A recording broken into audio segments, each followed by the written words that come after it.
नमस्कार, आप देख रहे हैं मिड कैप बाजार। बाजार में सुस्ती है, ऑलमोस्ट फ्लैट है। निफ्टी 8080 दिन के निचले स्तरों पर फिलहाल ट्रेड हो रहा है। सेंसेक्स की बात करें तो वहां पर भी लगभग 25 अंकों की कमजोरी देखने को मिल रही है।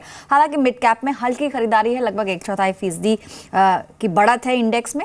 एक बार कुछ स्टॉक्स पर नजर आ लेते हैं मिड कैप में। इनफैक्ट आज बाइंग कहां पर है, हालांकि आज एक्शन कम है, लेकिन उसके बावजूद MRPL लगभग 5.5% ऊपर है। Adani power, NALCO, metal stocks में अच्छा आज मोमेंटम देखने को मिला है। इसके अलावा MRF लगभग 2% की तेजी यहां पर देखने को मिल रही है। अशोक लेलैंड, टाटा ग्लोबल, टाटा कम्युनिकेशन, ये कुछ चुनिंदा स्टॉक्स है जहां पर एक्शन आज दिख रहा है। इसके अलावा मिड कैप में ही अगर लूजर्स की बात करें तो टोरेंट फार्मा में लगभग 3% की कमजोरी है। बर्जर पेंट्स में भी 3% की कमजोरी देखने को मिली है। टोरेंट पावर, M&M फाइनेंस जैसे कुछ स्टॉक्स है जहां पर 2% तक की कमजोरी आज के सेशन में दिख रही है। हमारे साथ राजेश तांबे, लोकेश पल दोनों मौजूद हैं, आपके सवालों के जवाब देंगे। लेकिन एक बार तरीका बता दें किस तरह से आपको अपने सवाल भेजने हैं। बेहद आसान तरीका है, मिड कैप हमारा कोड है। आपको अपने मोबाइल के राइटिंग बॉक्स में जाकर मिड कैप लिखकर उसे भेजना है 57575 पर। साथ ही आप फेसबुक के जरिए भी जुड़ सकते हैं हमसे। फेसबुक के जी बिजनेस ऑनलाइन पेज पर आपको जाना होगा, अपनी क्वेरी वहां पर पोस्ट करनी है। साथ ही आप हमारी टोल फ्री लाइंस पर भी कॉल कर सकते हैं। नंबर्स आपके स्क्रीन पर हैं, टोल फ्री नंबर पर कॉल करें या फिर आप हमारे लैंडलाइन नंबर पर भी कॉल करके अपने सवाल पूछ सकते हैं। हमारे साथ फोन लाइन पर दर्शक भी जुड़े हैं। मुकेश कुमार दिल्ली से। मुकेश जी नमस्कार, बताइए कौन सा स्टॉक चुना है आपने? इनफैक्ट मुकेश ने अपनी क्वेरी SMS के जरिए भी शेयर की है। मिर्जा इंटरनेशनल स्टॉक है इनके पास, लगभग क्वांटिटी 1000 और जो खरीद है वो 92 के स्तर पर है। लोकेश, मिर्जा इंटरनेशनल की अगर बात करें तो 92 के लेवल्स पर इन्होंने खरीदा हुआ है और फिलहाल स्टॉक ऑलमोस्ट 80 रुपए पर आ चुका है, नुकसान में है, क्या करना चाहिए? Very good afternoon Pallavi ji. जैसे हम कि मिर्जा इंटरनेशनल के चार्ट्स को स्टडी करते हैं, फिर look at the monthly charts and look at the performance of the stock. जब इस स्टॉक ने 45 रुपये के दायरे को क्रॉस किया, it went up to the levels of 130 rupees and because of the current market conditions यहाँ पे थोड़ा सेल ऑफ देखा गया है and today the stock is doing in sideways consolidation, जहाँ की जिसकी ट्रेडिंग रेंज है वो 65 रुपीज़ से लेके 100 रुपये के दायरे के बीच में बनी हुई है। आप अपनी पोजीशन को होल्ड करें। जैसे ही इस कंसोलिडेशन रेंज के ऊपर स्टॉक से 85-90 को क्रॉस करेगा, आपको 895 से 100 के लेवल्स ऊपर की तरफ मिल जाएंगे। आप वहाँ पर चाहेंगे तो अपने प्रॉफिट को बुक कर लीजिए। तो फिलहाल अपनी पोजीशन को होल्ड कर सकते हैं क्योंकि स्टॉक जो है कंसोलिडेटिंग रेंज के अंदर ही फंसा हुआ है। Sure, hold on to your investments in Mirza international, ऐसा लोकेश की राय है। मूविंग ऑन, अगले कॉलर है मिस्टर परेश फ्रॉम वडोदरा। नमस्कार परेश जी, आपका सवाल कौन से स्टॉक पर है?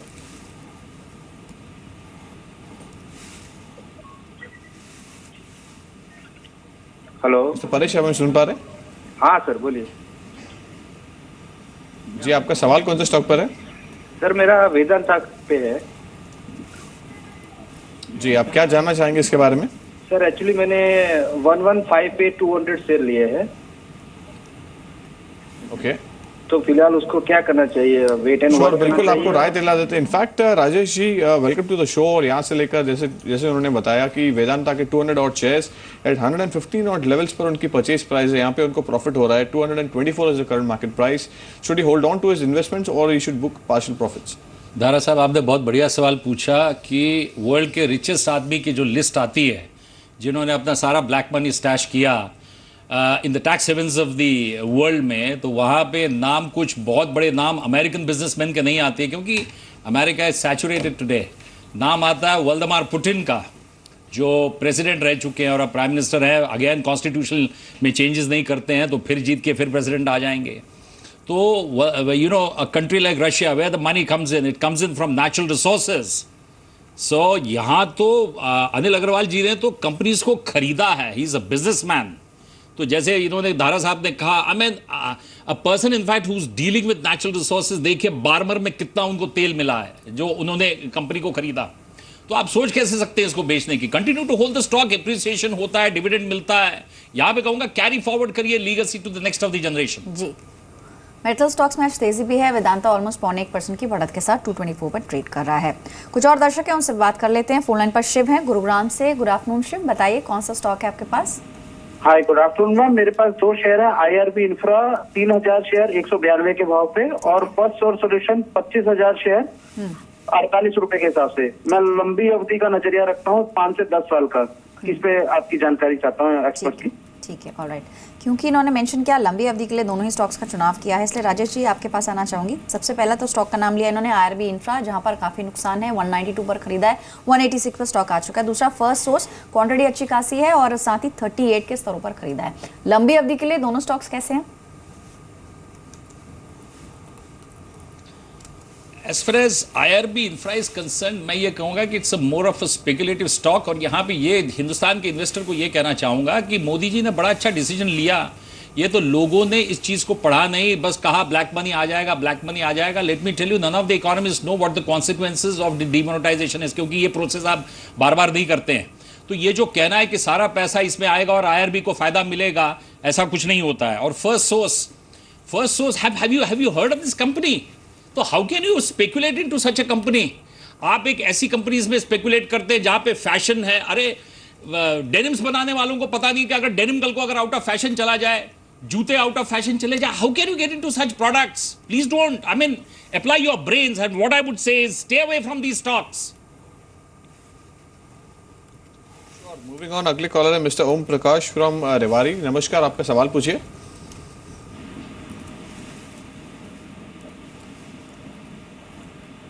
सर नमस्कार। सुन पा रहे हैं?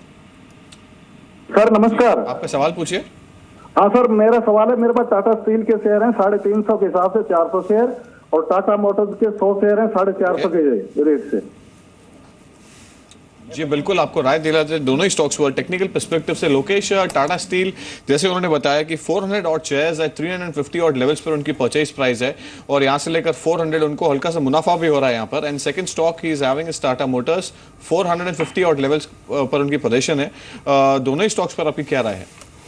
Very good afternoon Manoj ji. जैसे हम देख सकते हैं कि टाटा स्टील में एक अच्छा बुल रन देखा गया, one it cross the levels around 340, और उसके लॉन्ग टर्म चार्ट भी साफ साफ इंडिकेट करते हैं, specially the weekly and the monthly charts, कि यहाँ पे भी बुल रन बना रहेगा। और इसमें एक साइडवेज कंसोलिडेशन हो रही है because of the current news flowing along with the Tata group and some of the market conditions. अगर आप अपनी इन्वेस्टमेंट को थोड़ा टाइम दे सकते हैं, you can hold Tata steel for horizon of से 1 year, you can see your upside in the stock close to levels of 500 and 500 plus. तो आप अपनी पोजीशन में बने रहिए। जहाँ तक बात है टाटा मोटर्स की, टाटा मोटर्स के चार्ट्स को स्टडी करते हैं, वहाँ पे थोड़ा सा सेल ऑफ आ रहा है, और हो सकता है आने वाले टाइम में यहाँ पे थोड़ा पेन देखा जाए नेक्स्ट 2 क्वार्टर्स। तो आपको एडवाइस ये दी जाती है कि सेल ऑन राइज की नीति को अपनाएं। If you get the price close to level of 450 to 470, अगर आपको वहाँ लेवल्स मिलते हैं तो वहाँ अपनी पोजीशन को ऑफलोड करके अपने मुनाफे को बांध लीजिए। ऑलराइट, आज के सेशन में टाटा मोटर्स ऑलमोस्ट 4 रुपए की मजबूती के साथ ट्रेड कर रहा है, वहीं टाटा स्टील ऑलमोस्ट फ्लैट है, 406 के लेवल्स पर फिलहाल ट्रेड हो रहा है। हमारे साथ फोनलाइन पर दर्शक है विजेंद्र मेरठ से। नमस्कार विजेंद्र जी, बताइए क्या सवाल है आपका? नमस्कार। अब मेरा इंडियन बैंक का मैंने 50 शेयर खरीदा है 228 के भाव पे। ठीक है, तो अभी मुझे होल्ड करना चाहिए या निकल जाना चाहिए? ठीक है। ऑलराइट, कितना टाइम हो गया खरीद को? ये 1.5-2 साल के आसपास हो गया। ठीक है, ऑलराइट। राजेश जी ऑलरेडी काफ़ी समय से इसे होल्ड कर रहे हैं, 228 की खरीद है, 244 आज का ट्रेडिंग प्राइस है, मुनाफे पर बैठे हैं, क्वांटिटी बहुत ज़्यादा नहीं है, 50 शेयर्स हैं इनके पास। क्या करना चाहिए इंडियन बैंक में?